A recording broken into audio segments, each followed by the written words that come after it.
Hey guys, welcome back to the show. I'm Parker Emerald, and this is The Conversation Station. Today's guest is a former U.S. Marine and a successful business owner and coach. He is co-owner of LTD, a company that offers immersive experiences to help businesses and their employees become high-performance, profit-generating teams. He is also an instructor at The Project, a program that helps men level up their fitness, mindset, and leadership skills. He has a no-excuse mentality and a passion for helping others achieve their goals. So without further ado, let's give a warm welcome to one of the best-looking bald men on the internet, Mr. Steve Eckert. Welcome on, sir. What's up, brother? I've been called worse things, so I'll take it. So looking forward to the conversation. Yeah, I'm looking forward to this one. I've been following you on social media for a while, and I just love the no excuses, and it reminds me of it's one of the things that Jocko always says, and it's all your excuses are lies, which is very true. So I just want to start off and just kind of dive into what the journey has looked like, you know, where you started, and how you've gotten to where you are today with where you are in terms of success and mindset and all these different things. I think probably like most people I know started off with having to learn things the hard way through the, whatever you want to call it, the school of hard knocks, but by building mental toughness through failure, through adversity, through suffering, pain, hardship, whether it's a traumatic experiences that happen in life or a rough childhood and something like that. So I'd say that's been my college education. Adversity and failure and screwing up has been my university in life. And pretty much I've taken that along with knowledge from then the Marine Corps and then positive male mentors that I've had since then and during the Marine Corps and then after the Marine Corps, and put that all together, and it made me into where I am today, which is what I just consider myself is a husband and a father, just kind of sharing the journey along the way and trying to help other men become even better husbands, even better fathers, even better entrepreneurs, leader, and really when it comes down to it, even better men. Yeah, and I love the message, and one of the things that I think is awesome is how your kids, you know, you have a podcast that you do with them, and then you also they lead workouts and stuff, and it's so cool. I haven't been on one of those workouts live, but it's just such a fundamentally awesome idea to put responsibility on people at an early age. And I think that with a lot of successful people, it's either forced or given, right? So the responsibility is either forced upon them or someone gives it to them. Someone gives them the opportunity to have that responsibility. And I think it's so important to the development of a child, to the development of anyone at the end of the day. Yeah, was really what the turning point in my life was when I actually had kids and realized, all right, this is my second chance at a father-son relationship. The first one, when I was on the son side of things, maybe didn't go too well. So I'm going to take some of the lessons I learned there and switch some things up. And that's really, I see as the purpose in life is creating future leaders, especially in your own kids. And all young men need positive male role models. Like that is the number one thing that I think young men need is a positive male role model. And yeah, we just finished a workout just now. We have a hill outside of our house. It was an outdoor workout today. We were doing sprints up the hill for like an hour. Then we did a hard mile up the hill to finish off with push-ups in between intervals throughout the whole thing, a couple hundred push-ups. So we trained together every single day. And yeah, my son's 12 years old, and today I think was his 617th straight day of training without taking a day off, almost coming up on 2 years. Like, wow, talking no days off, 0 days off. And some of those are 24-hour workouts. We do these 24-hour workouts for fundraisers and charities together. And he loves it. He pretty much was born in a gym. Literally, when I used to be a gym owner in New York, he was born and he'd be sitting there 2 weeks old in the little rocker thing next to our dog. And both of them were named Tyson, and the dog would just babysit him. So he grew up in a gym. It's just all he knows. And now he's running his own thing. It's called Freak Fit. And he's actually training and coaching other kids just to stay active, be healthy, to start thinking a little differently from a young age. And he's created funnels for it, email campaigns. He's running the whole, like a full-fledged business out of it. Yesterday just recorded his opt-in videos for his opt-in page, for the thank you page, where there's an upsell on there and everything. He's setting up a whole business funnel for it. So yeah, it's freaking awesome to see. That's awesome. Yeah, that is really cool. And I think it's interesting because I think one of the things that we've gone away from in society today is this idea of physical fitness. And what's missing is the idea that physical affects your mental just as much as mental affects your physical, where if you are physically training, you're going to be more mentally sharp because you're going to have more energy. And you're going to be if you're healthy, like what I don't understand a lot of the times is that these people that aren't in a great situation mentally, sometimes people's pattern recognition fails to see that the people that aren't doing well mentally usually aren't doing well physically, and it goes the other way around. And the second that you start being consistent, the second you start having discipline, you build this momentum to where when a new roadblock comes along, it goes from a roadblock to just a little pebble that you step over because you have the momentum that you stop focusing on. Yeah, from stumbling blocks to stepping stones, I think, is what Napoleon Hill calls it, something like that. And 100%, it's our foundation. That's why we train every day for that specific reason. What you just said, you hit the nail on the head. It like starts from there. That discipline starts from there, knowing that if I trained today, if I worked out and trained hard and I ate healthy, basically took care of myself, I have that foundation. First off, I got the immediate win. I have a guaranteed win every day, something positive every day. Like, it's hard to have a bad day when you worked out hard, a true, real hard workout, and then ate healthy. It's hard to have a bad day. Your mind is going to be in a better place. The discipline and the focus it took to do that workout is going to be in a better place. And in our family, we actually have a list of family core values. We call it the Freak Code. It's like our code of our family. And there's 12 points to it. One of them is mind, as you just said. And when we say the mind, we say I'm going to strengthen my mind every day, reading, writing, meditating, reflecting, journaling, because without a strong mind, a strong body is useful. And then the next part of the code right after that is body. And it says I'll strengthen my body every day because without a strong body, a strong mind is useful. So 100% what you just said, I could relate to that completely. That's exactly how we run our family. It's the foundation of everything, the mind, the body, all interconnected. Yeah, and I think it's interesting because for me, it's one of those things that I've kind of realized, not necessarily on my own, but external from my parents and my family through, I'm a Apogee Strong graduate, so I went through that program, and that was really the spark. But it was after, and it came more so from just starting to do it, right? You can't necessarily realize that something's going to benefit your life until you try it. And I've seen that where I was like, okay, working out can have a benefit, but I thought of it as just physical. And then I started working out every day, and then I started pushing my wake-up time earlier and earlier and just kept seeing those benefits. And so it's been interesting to see, and it's kind of been this realization that the more, like, if I don't work out in the morning, I'm not going to be as high functioning. If I don't do X, Y, and Z, I'm not going to be as high functioning. But along with that, you learn that if I can't do this, I can do this instead to still have a good day, still have a result. And so if I can't get in an hour workout, I'll get in a 15-minute workout. Because at the end of the day, something's better than nothing in a lot of things. So yesterday, I woke up and I didn't have time to do my usual hour workout. And so I just went and I ran a mile as fast as I could. Mm-hmm. Sucked. I hated it because who wants to run a mile? You know, no one wants to do that. But the benefit that I got, the way I was able to conduct myself during my day is such a huge win. I think the suffering, your suffering in the hard thing is equal to the success you see in the rest of your life.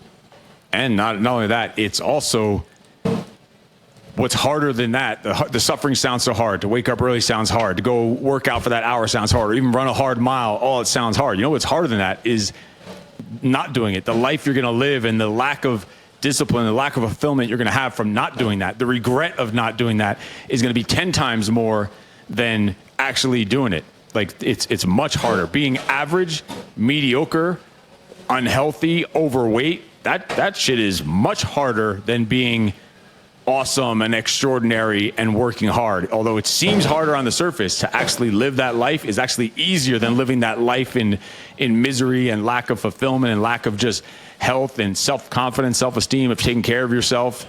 100%. That's the easier road.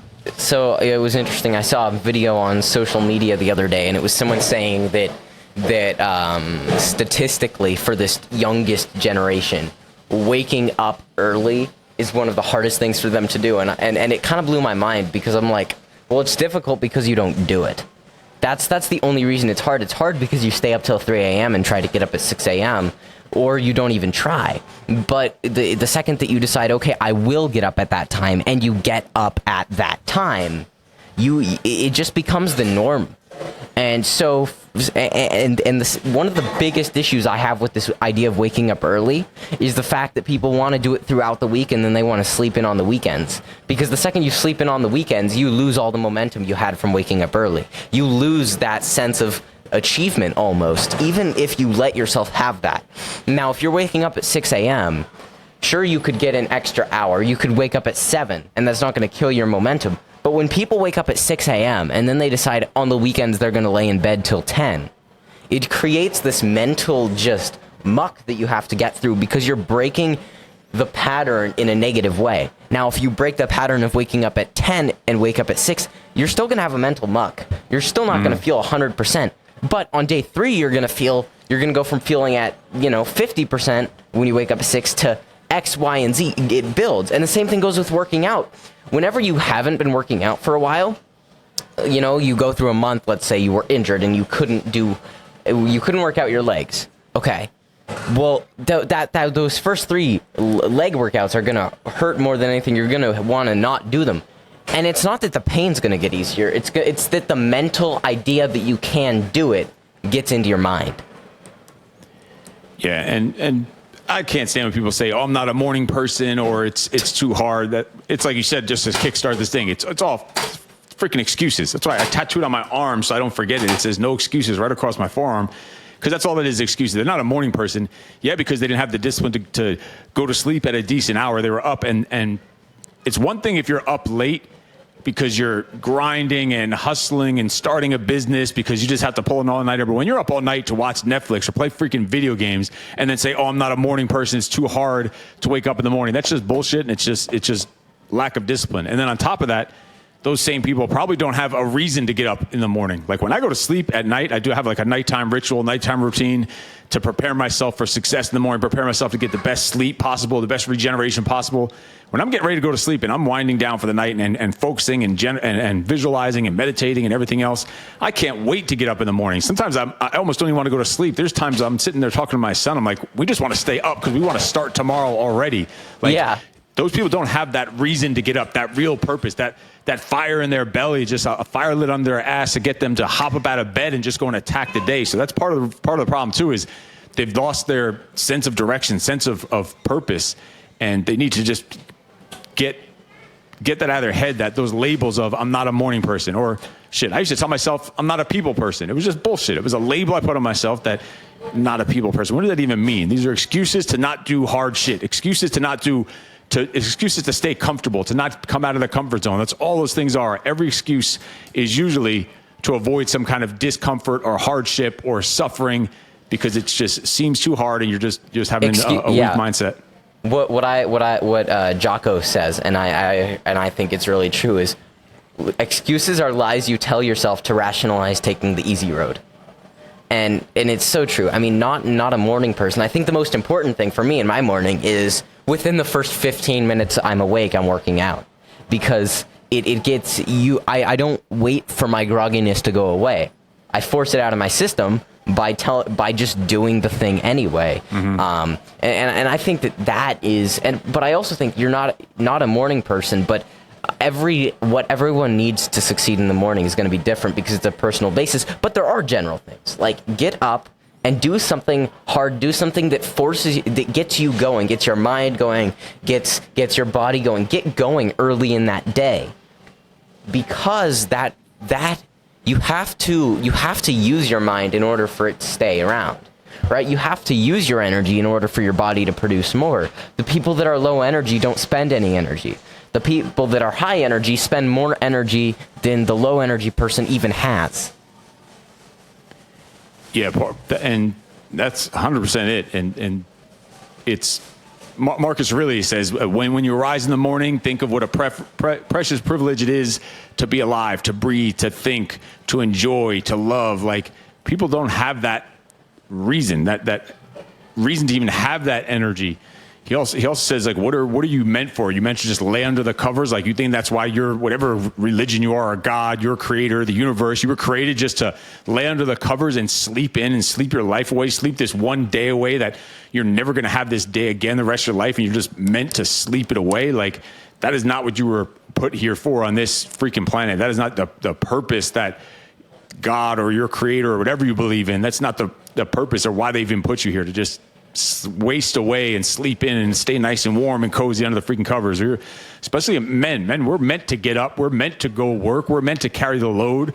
We're meant to do this hard stuff you're talking about. We're meant to suffer. And I ask myself every morning, what is something hard and uncomfortable I could do today? Like, how can I intentionally suffer today? And that's besides my workout. The workout's a given. So I'm getting a given win every day in the workout, and a given way of suffering. And I'm going to put myself through that workout. But even something else, what's something else hard I could do today? Then I also ask myself, what's something I'm going to get excited about today? I do this in my morning journaling. Like, I need something. What's the point of all the hustle and the grind if you don't have something to look forward to, something to get excited about? And then I also ask myself, who's someone who might need my help today? Who's someone I need to reach out to today? So you don't get so self-centered and focused just on yourself, because it's not just about you either. It's about having a higher calling, a higher purpose. You've put all that stuff together about something that's going to make me be a little bit fearful that day, of something that's going to be give me some suffering, something that's going to be able to get me excited and maybe be a little bit of fun, and someone that needs my help that day. Like, it is hard to not wake up on time, on fucking fire every single day when I get up. Yeah, it's hard to let the day go by without doing anything when you are very intentional about what you want to do. So when you're intentional about the things you want to tackle, like that, here's what's going to get me amped, and you have to set some of those intentions the night before, and you have to set some of those intentions in the morning. Now, because you've got to make sure you have your core things locked in the night before, because you're like, okay, here's what has to happen no matter what. These are the non-negotiables. And then, as you know, there's other things you can add into that, but it is so important to be intentional all the way around, so that when your mind tries to take the easy road, you're like, no, I chose all these things I'm going to do them. So you have to be intentional so that you can stop letting your mind try not to. Yeah, those daily, I call them the daily disciplines, or you can call them non-negotiables, your habits, whatever you want to call them. To me, I call them daily disciplines. Like, this stuff gets done every day, no matter what, and it has to be intentional. If I'm not intentional about, like, and it's even the stuff I do every day, I still have them on a checklist every single morning, because even without the checklist, even though I've done them every day for years, you still will slip up, because our minds they're all over the place. Like, it has to be intentional.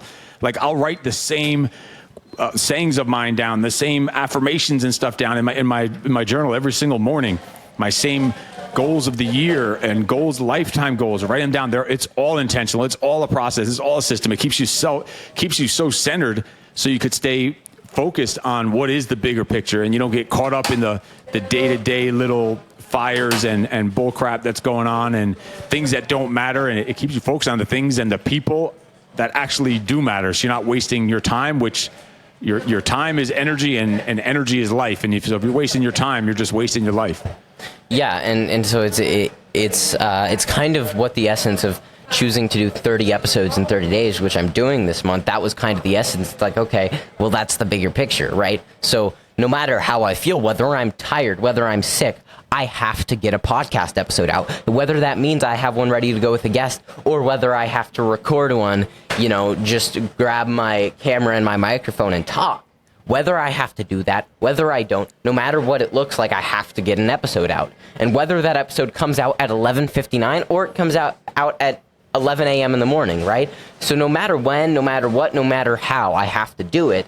It's created this this precedent of action where there is no room for me to slack. And I think it's one of the things that I've been that I talked about, I think, in the most recent episode where I was just talking to the camera, and it's this idea of pressure versus stress, where you have to put yourself under a lot of pressure, but you also have to not let it be stressful, where stress can be a factor, but when you have momentum, there's not going to be stress. Where when you have a short amount of time to get something done, you stop looking at the fact that you have a short amount of time and you start looking at the thing you get to get done. So it's been an interesting thought, and I'm curious on your thoughts on this, on navigating the difference between pressure and stress and how to put yourself under pressure without getting paralyzed by potential stress. Yeah, awesome. Great question. And I think it's all about, I call it flipping the switch and everything. Flipping the switch basically means to weaponize everything. Any situation that comes your way, weaponizing it and using it to your advantages, using it instead of to bring you down, using it to lift you up. And that could be in so many different areas, basically taking any obstacles and turning them into opportunities. The suffering that we're talking about, turning it into a superpower. I was just talking to my kids about this just yesterday. We did a whole episode of our podcast on discipline. And I was talking about about how I turned the suffering of a childhood where I was just a ghost and I had no friends and my father never had a single conversation with me. He never taught me anything. I was just literally be home alone in my room after school all day, all night, then all weekend just by myself. I'd go into the woods for hours at a time, or I'd just throw a ball against the side of the house for like 2 or 3 hours. Like I was just alone. But now as an adult, my family's going away to Europe for 2 weeks to go visit family. During that time, I now have this superpower where I don't freak out when I'm by myself. I could sit there by myself and just stay so focused for hours and hours and hours without getting distracted, because I have this superpower that I actually developed through the suffering in childhood. So I just think of things like that. No matter what happens, turning something that other people might think is boring and turning it into fun, turning chaos into order. Like this is all about flipping the switch and taking the plus side to everything. Instead of going default negative on everything, thinking about, all right, how can I use this to my advantage? How could I flip the script on this? How could I flip the switch on this and turn this adversity into an advantage, this suffering into a superpower? And I do that with everything. Otherwise, you could find a reason for every single thing that happens in your day to drag you down and bring you down and make you negative. Yeah. Like, It's so interesting because you can do it both ways. I could choose for every little challenge, like the fact that on Tuesdays and Thursdays, when I have the most time to record episodes, I am out of the house because I take a couple of classes at a local community center. And so I have to record them all from a coffee shop, right? And I could be demoralized. I'm like, oh, I can't use my studio. I can't use my good lights. I can't use X, Y, or Z. But it's also easy to find the positive, right? I get to challenge myself to look like the crazy person in the corner of the coffee shop with a full-on podcast setup. And I also get to be like one of the kind of less deep reasons that I have found to be excited about this is they have faster Wi-Fi than my house, so I can upload episodes faster. I can do things better. So it's such an awesome example, and I didn't know exactly where you were. I figured it looked like something like that, but think of how cool that is. First, you could say, "Oh, this sucks that I have to do this here." Exactly, but now by you doing it there, first it's giving you confidence. You're sitting there talking in front of strangers. Plus, it could probably lead to some connection that you make. You might get a podcast guest with someone that's passing by to see what you're doing. Like, hey, what are you doing there? You start talking, having a conversation. Next thing you know, you have a podcast guest or whatever. There's a quote. Carl Jung says a quote. He says, "It's I am not what happened to me. I'm what I chose to become." Like, it's all in your own perspective about how you decide to take on the things that come your way and how you could flip them on their head no matter what, and just turn it into positive. And that's the plan. That's the goal. It's where I look at every single thing. Like, I'm not going to let this stupid thing or stupid person or situation or negativity or even some major failure, I'm not going to let it drag me down. I'm going to flip it around and turn it on its head and turn that suffering into a superpower. And there's so many examples of it that happen. And to me, since we were talking about discipline, that's kind of really the focus of this conversation here. That is the ultimate discipline, to be able to control yourself, have emotional discipline and emotional resilience to bounce back, to get back on center when shit doesn't go your way. Like, I was a couple episodes ago, I was talking on a podcast about just in the gym a few months ago. I was with my wife and my son, and some guy walks by and he shoulder checks me and bumps me when I'm not, like, from behind. And I'm like, whatever. I think he just wasn't paying attention. 2 minutes later, he does the same thing to my wife. Like, totally bumps her, shoulder checks her. I'm like, what the fuck? So I'm sitting there, and my son is there too. Of course, immediately your emotions want to take over. You're like, oh, I'm going to go kick this guy's ass. I'm going to smash him with this plate across. All these crazy thoughts are in your head. You're going to be in a brawl in the middle of the gym. But you have to. I took this situation as a teaching lesson to my son to show him how a man should react in these type of situations. I can't sit there and be a coward and do nothing and make excuses and be Mr. Nice Guy and say, oh, he probably didn't notice, or maybe he's having a bad day. Like, my son saw him clearly bump into me purposely and then bump into my wife, hit my son's mother in front of him.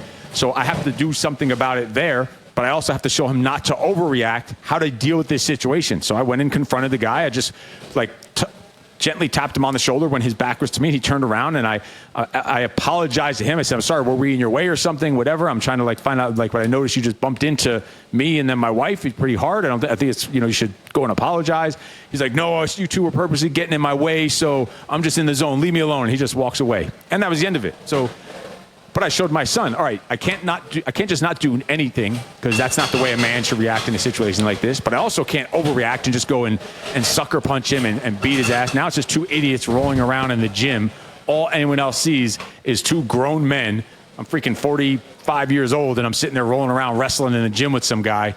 It's not the message to show my son. So I took this pretty bad situation, someone who bumps into my wife, and took it as a teaching lesson to show my son how a man should react and how a man should control his emotions, but also how a man should confront another man, how a man shouldn't be a coward, how a man should have courage and bravery, how a man should have tough conversations, have confrontation, give and receive feedback. Like, so many lessons. We talk about this incident all the time, and this is a few months ago. So it's been from this one stupid thing that could have been a horrible situation, could have ended up in jail for what I was going to do, to so many lessons of teaching my son and showing my son. So it's another example of that, how that discipline is the foundation of everything.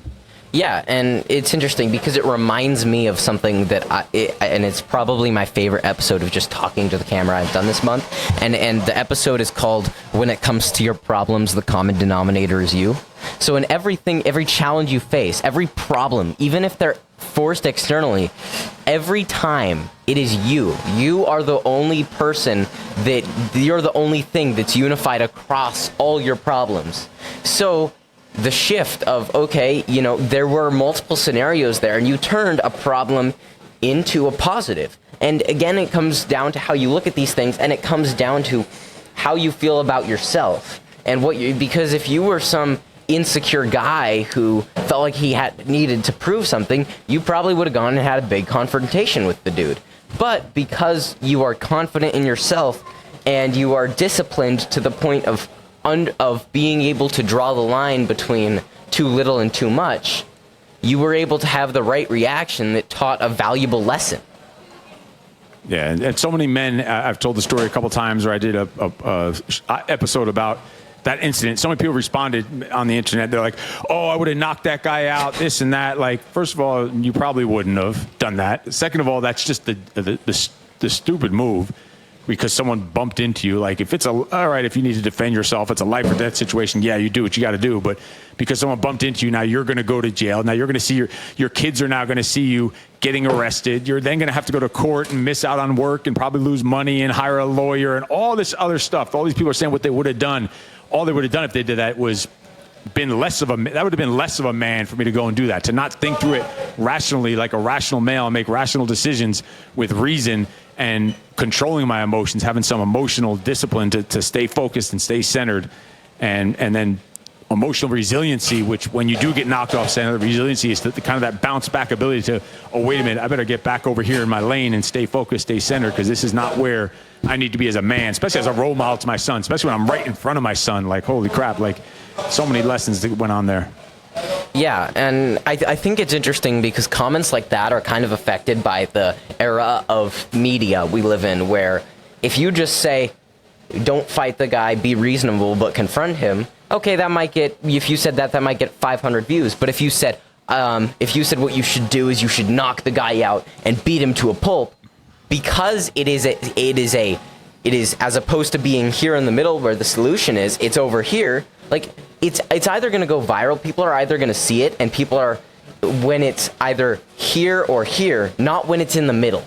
And I think that's one of the things that we've seen primarily with like the very progressive crowd and then the kind of Andrew Tate-esque crowd, right? Where you have these people who say things either very large in one direction or very large in the other. And I think the big thing that people are missing is the answers in the middle. And the people that are saying the right answer that's in the middle are the people that you don't see popping up with 1 million views on their videos. That's freaking brilliant. It's so true. Another conversation, just was having my kids the other day. They actually, I created this code, like this deciphered code, and it was part of our homeschooling that we were doing. They had to figure out the code, and then they had to take the code that we just created, this secret code, and write me a message, and I had to figure out what the message was to see if they did the code. And that was the message they put in the code. They told me, you will never get monetized. This is what their code came out to be once I deciphered it. It said, you will never get monetized on YouTube because you're not fake enough. That was their code. Like, it was so funny that you're bringing that up. They just did this. It was a couple weeks ago. We did this whole like deciphering of codes and stuff. And that's exactly where we had a conversation about it after that. Is you're right. Imagine if I was recording that whole scenario. This guy bumping into me, and I go up to him, tap on the shoulder, I say something, and he just walks away, and that's the end of the video. There would be no views, no nothing. Imagine if he bumped into me, I took a weight plate and I bashed him in the back of the head with it, and there's blood splattering everywhere, and then we're rolling around on the floor and fighting and this and that. That thing will have millions and millions of views, thousands and hundreds of thousands of comments, and all this other stuff.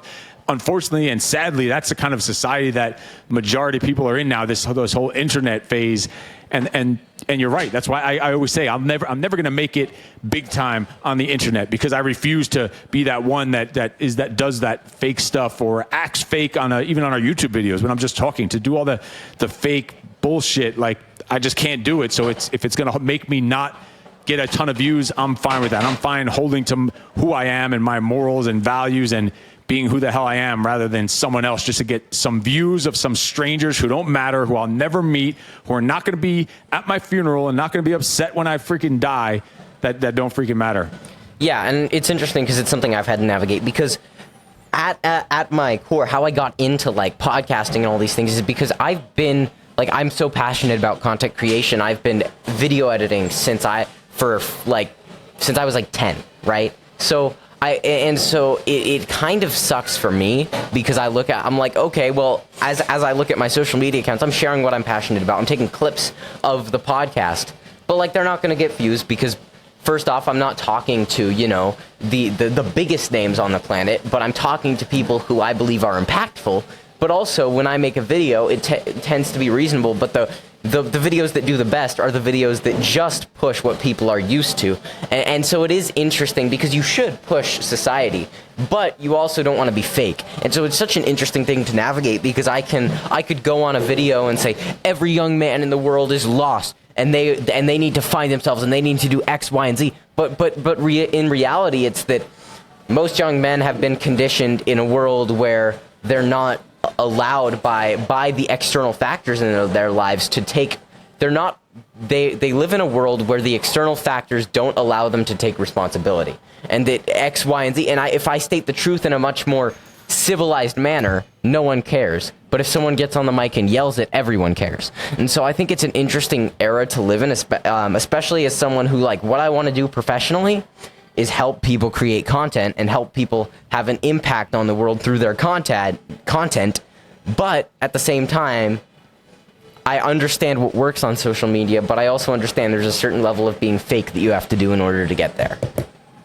And it's a sad thing that that's what people do, and then they feel they have to do in order to have success, that they have to be fake, or they have to do these things they don't even believe in or agree with, or say completely false things, or not even be themselves, just because they want to make it or whatever. It's crazy that that's the way it is. Like, I'll put some stories. We have a family YouTube page also, so we just put random things of our family in there. And there'll be some really cool stuff that we'll do that's really informative, really beneficial, really positive, really motivating. It'll have like 20 views, 30 views or something. And then once in a while, my kids will just dump some random crazy video of, I don't even know, whatever, of our snake eating the mouse or something real stupid, or 2 seconds of like a whatever, something crazy. And it'll have 10,000 views, like something so stupid, like the ones that you didn't put any time into, but it's just so dumb. That's the things that are catching people's attention. And that's why people feel like they have to just do all these outdo each other with their fakeness and with the craziness and all this other stuff. And it's unfortunate, but that's the way it is. And if that's what it takes, then you can count me out. I'll just keep doing my thing my way. Yeah, and so that's actually like with the podcast. In order to overcome that, I had to shift my mindset from I want to be I want to get views, to first off, I get to talk to incredible people, right? One of the quotes from Travis Chappelle, who runs a huge podcast, he said, my podcast is the Trojan horse for me to get to talk to people I'd never get to talk to otherwise. And it rings true, and that's one of the things I had to shift my mind to. Like, I wouldn't be making these connections, right? I wouldn't have a reason to reach out to you. I wouldn't have a reason to reach out to other successful people in order to talk to them. But then more than that, I'm like, okay, well, the people that I want to, the crowd that I want to speak to, right? They're not the people that are scrolling on social media all day. The people whose opinions I care about aren't the social media scrollers who don't have a life. And the fact is, just by putting the content out, even if it doesn't get views, when someone wants to find out who I am, and they Google my name and my podcast comes up and other impactful things I'm doing, yes, it might not have 100 views or 100,000 views, but the 25, 30 people that do view it are the people that are going to bring the people who are going to give me opportunities, and the people who I want to give opportunities to. And they're your kind of people, the people who you resonate with, who are like-minded and have the same thoughts and views as you, so that you'd rather have 25 that are aligned with you than 25,000 that are just zombies and don't care and don't really matter to your cause or what you're doing or the bigger picture. Yeah, but it's also an interesting thing to navigate, because we do live in a reality where on social media we are only shown the people we agree with, and that can be a problem. So it's a navigation between talking to the people I care about, but also trying to wake up the people who aren't necessarily on the same path, trying to help them get on that path, help them go from where I was before I was on the path to where I am now, and I don't mean that path of like anything in particular. I more so just mean the path of someone who wants to lead, the path of someone who wants to be successful, but the path of someone who knows what it takes and is prepared to do it. But I think more than that, it's like half the people that I resonate with, most of the people I resonate with are over the age of 30, right? And so what I'm trying to do is I'm trying to get an audience going that is of other people my age. And so it is a tough thing to navigate, because we are told that because we're X age, we don't need to take action because we have all the time in the world. But you have all the time in the world, and that's entirely the point. You have all the time, but you also have limited time. You only have one lifetime. You only have one shot. This is it. This is all you get. So why are we waiting to take action? Why are you waiting to become a better version of yourself? Why are you waiting for life to improve as opposed to going and improving and creating the life you want now? And I think it comes from the fact that we are overwhelmed on social media, and the school system teaches us not to be free thinkers. It teaches us to be followers. And I'm lucky because I've never been in a public school. I've been in other schools, but now I'm homeschooled. So it sucks because we have a society that's been conditioned not to take action. And so when you tell them to take action, they're like, huh? Yeah, and yeah, especially in your age group, or even a little above your age, in the 20s, the low 20s, like those are the young men that need to be watching your stuff, and probably the least likely to watch it, because most of the people who resonate with you, like you said, are over 30. That's exactly who those kids need to be doing, is watching you. That is a tough nut to crack right there, to break through to that group. But the few that you do break through there is going to have such a massive growth and impact and on their lives, on your life. Like that is a tough segment, especially the way that it's shown to young men these days, that they don't even need to be young men, and they've taken all the traits of men and the responsibilities of men have been taken off of our shoulders. And now it's toxic if you want to, build a life, and it's toxic if you want X, Y, and Z.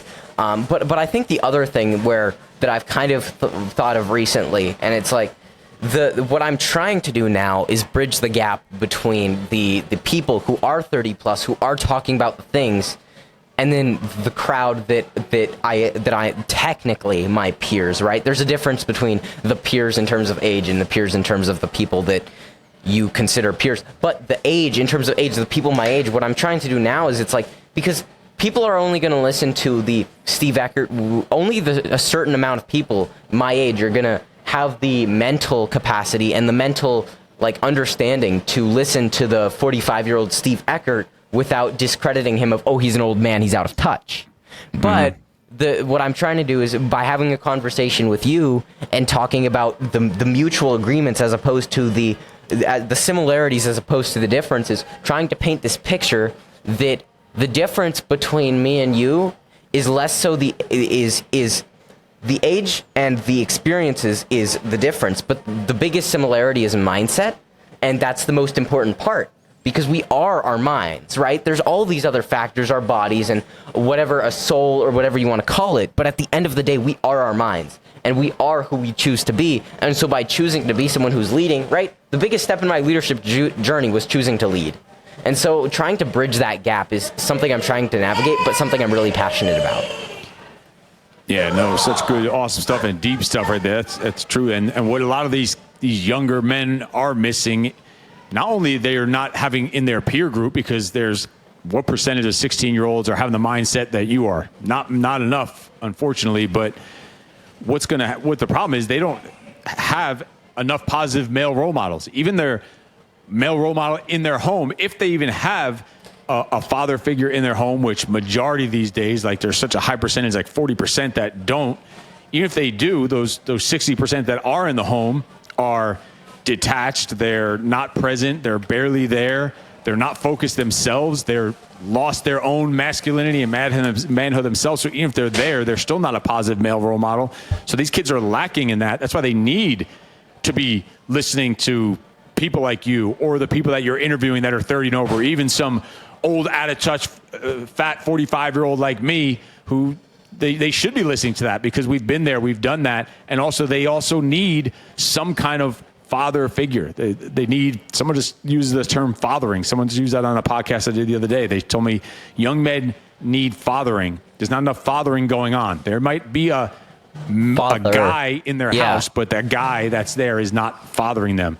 There might be a male there, but he's not being the man of the house and fathering them. Not that positive male role model they need.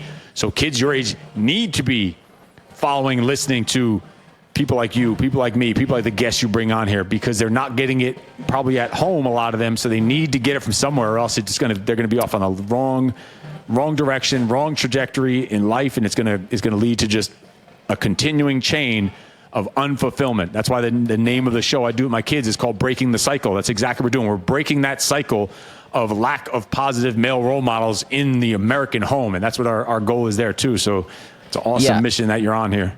And it's so interesting, because I think that that's what's been important for me, because, like, I will say this, the Apogee Strong program is the most impactful thing that I've ever said yes to in my life, right? Now, my mom said to me, do you want to join this program? Sent me the website. I said, sure, right? It was 2 years ago. I was like class 3 or 4 of that program. So it was very early on. But, and I said, sure, but the impact it's had has been, I can't even comprehend, because you get to talk, like, they have guest mentors. You're not just talking to one. You get to hear hundreds of stories over the time that you're in that program. You get to hear, if you go through the 12-month program, you get to hear 52. But if you work hard enough and prove yourself hard enough to get to stay around, as I have as a battle squad leader, you get to hear as many as you want, because you get to listen to those recordings, listen to those podcasts. But also, if you want to check out the program, go listen to the Essential 11, because those are just the recordings of the guests thrown onto a podcast platform.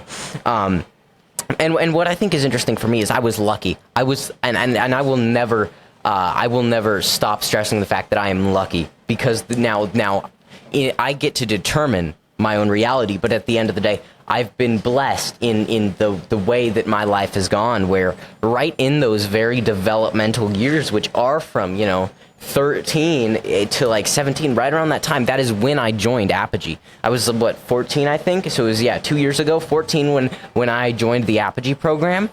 And it's interesting, because from that time during Apogee and since is when everything else in my life has gone through so much change. In that time, my parents have divorced, and I've gone through a lot of different things. But the fact is, I had that stability. I had these other like-minded young men, and I had Matt, and I had all these other successful and awesome role models. And then in content creation, I have a role model who does everything I want to do in terms of business. And so I've been lucky to find these role models and these consistent figures right when everything else was getting crazy.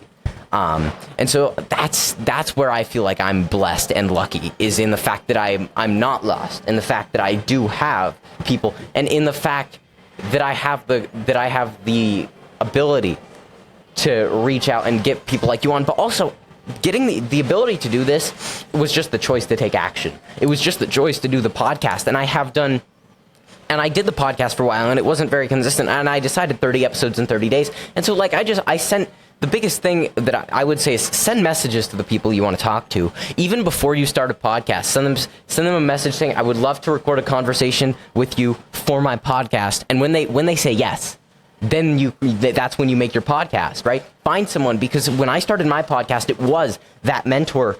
It was a mentor who encouraged me to do it. He was like, yeah, let's do it. And he was the first guest. And so you need to have people in your life that push you towards action, and you need to have people in your life that are going to support you through that. And then you need to find peers that are on the same journey as you. So awesome. The one thing that I'm taking notes here too. Everything you do, like, that's before we were talking about weaponize everything. Anything you do, try to learn something new from every person you meet. That's also that change of perspective, like making use of everything. I'm going to make use of this time that we're having here together, hopefully providing value to your listeners, but also I'm learning at the same time. And I've been listening to you talk, and I wrote down, you said you're lucky and you said you're blessed. I want to tell you that blessed, I think, is 99% of it. Luck is maybe that little 1%. It's not that much of luck. It is a blessing what you have and the opportunities you have, but it's been due to your hard work, your consistency, your discipline, a little bit of stubbornness, but luck is not even that much in there. I've actually wrote down, I'm thinking of in my head already about a video and a episode of my own called Blessed versus Lucky. Like, what's the difference between the two? Like, you are blessed and there's not that much luck. We were on the beach a few months ago, and I'm playing with my kids. We're playing football or throwing a football around, but then we started working out. We bring our workout equipment everywhere, and we do training on the beach. So we were using kettlebells and dumbbells and resistance bands and bear crawls. And there's this group of like 12, 13 people, and they're all drinking their beers, eating their chips, eating their stuff. Every single one of them is overweight, and they're kind of mocking the movements that we're doing, kind of making fun of us for the exercise we're doing. Like, nowadays it's like reverse. You're getting made fun of for being fit. You're getting made fun of for exercise. You're getting made fun of for spending time with your family. You're made fun of for not drinking alcohol, because I don't drink alcohol. And they're sitting there kind of mocking us, imitating the exercises, laughing about while they're all fat and drunk. And then they're walking by and leaving. And the one guy says, and he's got his shirt off, and I have my shirt off. We're at the beach, we're working out, we're sweating, and I'm in fairly decent shape. And this guy was absolutely not in fairly decent shape, the exact opposite. And he says, oh, you're so lucky. I wish I could be in shape like that. Like, there's no you're in shape because you're doing it. Luck and wishing and hope and has nothing to do with it. So I just thought of that when I heard you talking about lucky and blessed. Just realize you are, yes, blessed, but lucky. Your luck is not that much of it. Luck isn't what got you sitting in that chair right now or got us here talking and got the opportunities. It's been, you've been blessed with having that discipline and consistency and persistence that you've developed from probably the mentors that you've had. So even you've been blessed with those mentors. Yeah. I think that's where I meant the blessed and the lucky, is just the people that I've gotten to be around, the things, because that was like, getting an apogee was relatively outside of my control. I said sure randomly, and I didn't even really look into the program. My mom sent me a link. I saw the website. I was like, yes, whatever, Mom, just leave me alone, basically, was what I was saying. A 14-year-old kid, you're probably like, oh, shit, what is this going to be? Like some church group or something? Exactly. I was like, what is this? And then from there, it was, and so that's what I mean, in terms of the people that have come into my life before I was ready to take the action. But since then, it has been so much of me. Right? And I've had moments where I've failed. I have had moments where I surrounded myself with the wrong people for extended periods of time, even since then. But it was the realization, it was the snap back to reality and not letting that continue, making myself get going. And one of the interesting things I heard you say is that when you were on vacation, you're at the beach. And that's one of the things I talked about in a recent episode. And it's the thing I hate about this idea of vacation. Why are you using this time to intentionally become a worse version of yourself? Why, when you go on vacation, would you sleep in till 11? Why, when you go on vacation, would you, not work out? Why, when you do these things, would you stop? Because in reality, when you're on vacation, that means that you are taking a break from work and these other things So if you don't have work, if you don't have something that usually takes up 8 hours of your day, then now you have 8 extra hours to better yourself, right? Obviously, you can have fun with your family, obviously. But don't sleep until 10. Wake up earlier. Wake up earlier. Work out for 2 hours instead of 1 hour. Work out more. Do more of the hard thing that you don't want to do when you have the opportunity to do it. Don't take it as the opportunity to sleep in and do less. Oh, yeah. Great point. And you probably have more time to. You probably can actually sleep more because you don't have to work and these other responsibilities. You could probably sleep more and work out more. And there's people who meditate or don't. I've had clients even. They say they were away. So since they were on vacation, they broke their diet. They missed a workout or they didn't do their meditation, didn't do their reading. Like when you're on vacation, you have more time to do all that stuff. You should be reading more than when you're having work. You're now taking 8 hours of work of your day and now time to filled up with adventure, with living life, with reading, with getting the extra long workout in, 2 workouts in, doing whatever else, creating those memorable experiences with your family. Yeah, having fun. But yeah, there's so much more time to get done on vacation, but also not just vacation. It's also when people are traveling, any kind of travel, or if they get sick, or if there's an emergency, they have their daily disciplines that they have, like we were talking about earlier. But then whenever and they do that only on the easy days. They do it on the comfortable, easy days. But the second an emergency comes around, or even the weekends, or vacation, or travel, or whatever else, they break those daily disciplines. So they only do that stuff during peacetime. And when it's the chaotic time and the wartime, they stop doing them. But the reason they were doing them on those peacetime is to have them as tools in their tool belt during the wartime, and they abandon it during the time when they need it most, which makes no freaking sense. So I understand exactly what you're saying. And it's interesting because it's like, what do you do on those days when you don't want to and you do it anyway? Like my favorite part, we went to Florida this summer, right? We stayed at a resort. I'm not a big resort guy. It's so much, the entire point of a resort is to do nothing basically. Because everything's catered to you. But the best part of the resort was that they had a gym that was 2 minutes away because it's in the resort. So that was my favorite part of the resort. Like obviously, I got to see it. It was probably empty. You probably had almost the whole place to yourself because the people there aren't even working out. There were like 3 or 4 people in that. And the funny thing is, like I got to see my England family, right? Because my grandpa immigrated from England. And so we got to see our family, our English family, who we never see. That's why we went to Florida, because that's kind of a halfway point. And that was awesome. But the fact is that while the rest of my family was sleeping until 11, I was getting up early to go improve, to go take advantage, because I don't usually have access to a gym because of where we live and we don't have a gym super close. And so I'm like, okay, I'm just going to take advantage. And so it's this interesting mindset shift because we just use a vacation as an excuse to get worse, and I just don't like that. And I want to ask you this question because this is a question I got from the guest that I had on right before this. He asked me this question, and it is, what do you believe to be true that most of the world would disagree with you on? Interesting question. What do I believe? Say that one more time. What do you believe to be true that most of the world does not? That's the core of the question. And we already kind of touched on it, but I think probably that things that look bad, look horrible, look hard, look even like it's a catastrophe are actually, those are the blessings and the gifts for you in one way or the other. Most people won't see that the way.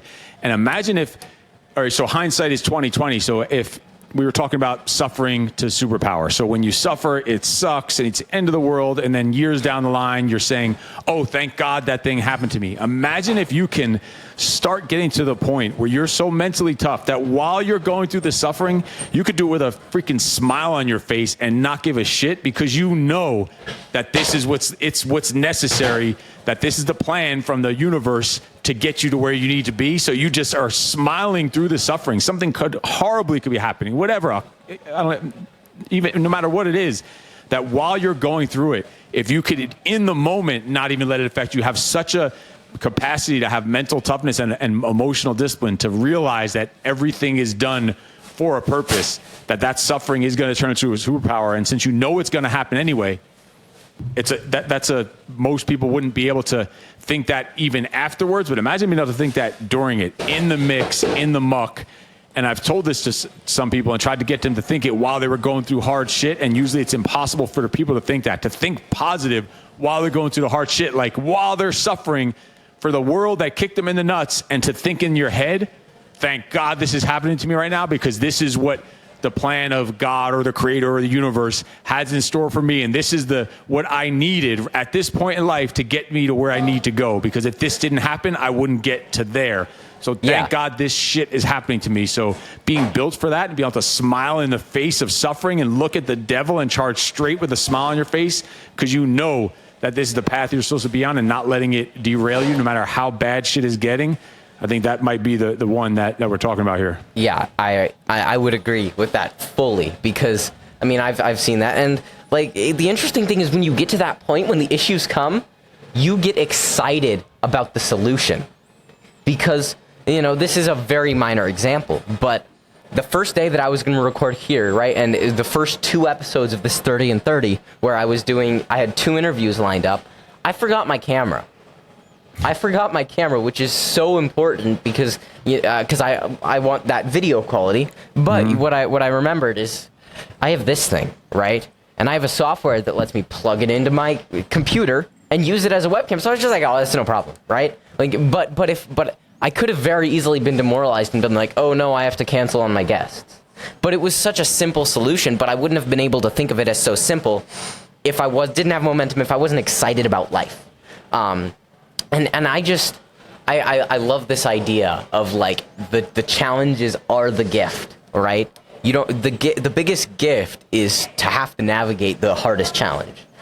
And the biggest gift is knowing that you are able to do it. So when these challenges come, when something goes wrong, I just at this point I've smiled through it, and it was a big realization that it's my choice whether I smile through it or not. The way I handle these things, the way I handle my emotions is 100% my choice. And it actually came from a song I was listening to. Have you heard of Akira the Don? No. Okay, well he's an artist who takes like interviews, right, with these big names like Jocko, and that I have a playlist that's all of his music with Jocko in it, and then he mixes it with really, really cool music, and so it's what I put on during my workouts because I get both the stimulation. I've heard some of those songs. from I music. never knew the artist who created it. I bet how do you say it? I want to look it up. Akira and then Don. Akira the Don. All right, cool. And so he has a big. He did a remix of Jocko saying "discipline equals freedom." So that's his biggest one. You've probably heard it at some point. But it came from a song that he has, which is called "Losing Control," and it was about like when you lose control of your emotions, it's not strength, it's weakness. And the entire and what it kind of unlocked for me was like, yes, when people are doing things, when I have these emotional issues and when I'm ready to like get angry, I can just choose not to. And it goes for everything. I can choose to put a smile on my face when I'm dealing with an issue. And so it was just a huge unlock for me. And it's interesting how these unlocks can happen from random things at random times. But it was a huge realization and a huge push towards success.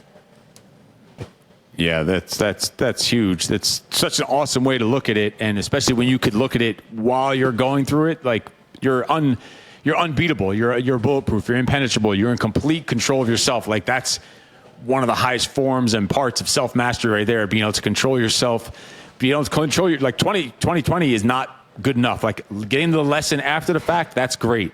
But the next level of that is getting the lesson in the fact, like while it's going on. That's the next level. So that's awesome that you've been able to do that already. Yeah, and it is a hard thing to navigate. There are external things that are going to make it harder. But you also need to understand yourself so that you understand those external challenges are going to make it harder. Because I have to understand that it's going to be harder to do these things for me personally when I'm hungry. Like that's a thing where it's harder for me to control my emotions when I'm hungry. So I have to understand that, and I have to be ready to understand when I'm hungry. I gotta take the steps to resolve that so that it doesn't affect me. And so it does come back to knowing yourself, because you can't navigate your problems if you don't know the cause of the problems and if you don't know the fundamental back end of your mind. Yeah, deep stuff right there, and that's huge, and that's really what the essence of being a man is being able to operate that way and think that way and not let your emotions control you, like what you just said there. That's what masculinity is right there. That's what controlling yourself and you're controlling your emotions. That's manhood right there, and it really doesn't happen enough these days. Yeah, and also understanding that there's a difference between not letting your emotions get the most of you and sweeping things under the rug. Sweeping things under the rug is never a good idea because it's going to build and build, but you also need to, in the moment, understand I can't let my emotions get the best of me, but you have to be reasonable. So if you have a problem with someone, like you said, don't go hit the guy with the plate, go talk to him, go control, go address the problem, but don't address it with emotion controlling you. And kind of as we wrap this episode up and bring things to an end here, I want to ask you this question, and it's the question that I like to ask all of my guests, and it's to the person listening, whether they be a young man, whether they anyone, right? What is the thing you want them to keep in mind? Whatever it be, whether it be in mindset or in physical fitness or whatever it is, what is the thing you want these people to take with them going forward into the rest of their lives? Awesome. So many different, based off of the things we talked today is, right off the bat, is do hard shit. Getting used to doing hard shit. Voluntary suffering. I call it manufactured adversity all the time, every day. Have that thing that scares you a little bit. I call it freak fear. Having something that puts a little fear in you every day, because that builds up that muscle, like we've been talking about this entire time, that builds up that adversity muscle, and it gives you that emotional discipline. So when things do go sideways, it's just another day at the park for you. You can handle it. It's no problem. You're not going to freak out. So doing hard shit on a regular basis. And from there is also then what we also talked about is flipping the switch, learning to flip the switch, to take any bad situation and learn how to have, it's a skill and a superpower to pick apart that situation and find the seeds of it. Like Napoleon Hill also says, in every adversity, there are seeds for growth and development. Like, find those seeds, have that eye and that awareness to pick out those seeds of that pile of shit and turn it into something awesome. Like, learn to be able to flip that switch. And then from there, the only last thing is I like to say, just be your freak self. Like, and as we were talking about this also, this all ties into everything we were saying. Like, take your freak flag of who you are, what you stand for, what you're about, stamp that thing into the ground, let it wave high in the sky, and it's going to attract your like-minded freaks like yourself that you are in alignment with, that you have the same mission and vision and values and core values with. And even if that means only 25 people, you're going to repel the other 25 million that are around you, that are just away from you, but that's fine. Doesn't make them bad people. They're just not meant to be on this journey with you. So just hold the line, hold the freaking line, and being yourself and being proud of who you are and constantly working on yourself and getting better every single day. So do hard shit, flip the switch on your mindset and your perspective on the bad things you think that are happening, and then wave that freak flag and attract those like-minded people. And while you're doing all that, focusing on getting better every single freaking day. Just get better every day. That's it. Get better every day, and you can't lose. Yeah, when you're improving, there's no losing. That's the essence of it. Because, okay, yes, you might have failed at one thing, but you got better from it. So next time you do it, you'll succeed. And then just last thing for the people who want to see more of what you're doing, where can they find you, and where can they check out all the cool stuff you're up to? It's not hard to find me. I don't even like to put this stuff out there. They can find me. If we're meant to cross, it's like all this other stuff. I've just waved the freak flag. If we're meant to cross paths, they'll find me. They can look for the ugly, bald, white dude that yells a lot and curses a lot. And if they're meant to be on this journey with me, we will cross paths and we will connect and link up. So it's not hard to find on the internet, on Instagram, and whatever else. Yeah. All right. So, and then I'm going to add one last thing to the people at home. If you guys want a really good source of comedy, go on YouTube and look up the MDK Project and go to the comments section and look at all the hilarious hate comments. Those are great. It is my source of entertainment when I need it, and when I want to laugh at, like, the people who are lost in their lives. I just look up MDK Project and look at all the most viewed videos and look at people like dissing the program, but the Me and my fact kids is actually have a segment on our podcast we do together. It's called Another Hit from the Nosebleeds, and we pull off hater comments and then we talk about it and we have a good time with it. Like, so they give us so much content. It's awesome. Yeah, it's so fun. All right. Again, thank you so much for doing this. I had so much fun. This was really awesome. No, this is awesome, and I do tons of podcasts and stuff, and you are sharp as hell, and you are not just going places, you already are places. You're further along than most adults that I know, so awesome work, brother. Yeah, thank you so much, sir. Thank you guys at home for watching. I'm Parker Emerald. I've been talking to Steve Eckert, and this has been The Conversation Station.